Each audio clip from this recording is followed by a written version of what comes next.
construction worker from San Lazaro village avoided prison after pleading guilty to theft and escaping police custody. Instead, he received fines with strict deadlines. 19-year-old Shawn Rivas appeared before a senior magistrate on Wednesday. He admitted to stealing 2 bicycles and a gas tank. He also confessed to escaping lawful custody. The incidents happened in Orange Walk town.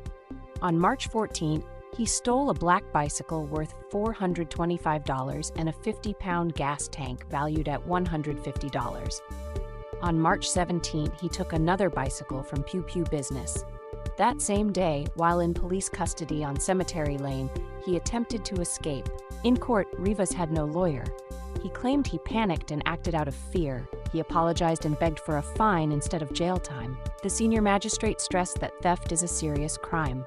Although the stolen items had low value, repeated offenses could lead to prison. Rivas received 4 separate fines, $500 plus a $5 court cost for stealing a bicycle, due by June 30, 2025, or 5 months in jail. $400 plus a $5 court cost for escaping custody, due by June 30, 2025, or 4 months in jail. $600 plus a $5 court cost for another bicycle theft, due by July 31, 2025, or 6 months in jail. $600 plus a $5 court cost for stealing the gas tank, due by August 29, 2025, or 6 months in jail. The magistrate warned that if Rivas commits theft again, he will face prison time.